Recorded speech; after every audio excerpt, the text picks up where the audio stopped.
దిగ్గజ ఆటగాడు Joe Root test cricket లో తన హవా కొనసాగిస్తున్నాడు. ఎన్నో ఏళ్లుగా పదిలంగా ఉన్న రికార్డుల కోటను రూట్ కొల్లగొట్టేశాడు.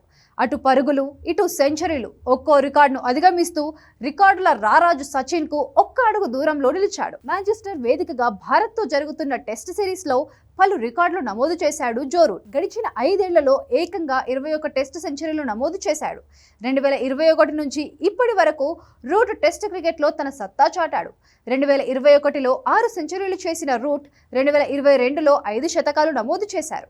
2023లో మాత్రమే కేవలం 2 సెంచరీలు చేశారు.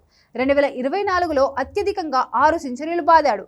ఈ ఏడాది భారత్తో జరుగుతున్న అండర్సన్ టెండూల్కర్ ట్రోఫీలో 2 శతకాలు నమోదు చేశాడు.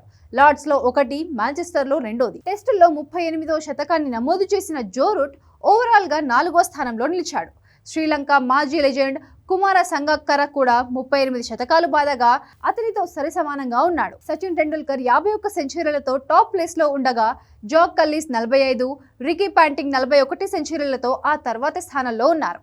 భారత్ పై జో రూట్ కి ఇది 12వ శతకం. టెస్టుల్లో టీమిండియాపై అత్యధిక సెంచరీలు నమోదు చేసిన ఆటగాడిగా కూడా జో రూట్ రికార్డు సృష్టించారు. రూట్ తర్వాత స్టీవ్ స్మిత్ 11 శతకాలు చేశాడు. టాప్ 4 ఆటగాళ్లలో ఎక్కువ టెస్ట్ శతకాలు నమోదు చేసిన ఆటగాడిగా కూడా జో రూట్ నిలిచాడు. Root 38, Steve Smith 36, Williamson 33, Kohli 30 శతకాలలో ఉన్నారు.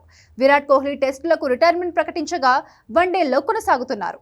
అన్ని ఫార్మాట్లలో చూస్తే ప్రస్తుతం క్రికెట్ ఆడుతున్న ఆటగాళ్లలో విరాట్ కోహ్లీ 82 సెంచరీలతో టాప్ ప్లేస్ లో ఉన్నారు. జో రూట్ 56 సెంచరీలు చేయగా Rohit Sharma 49, Kane Williamson 48, Steve Smith 48 శతకాలు నమోదు చేశారు.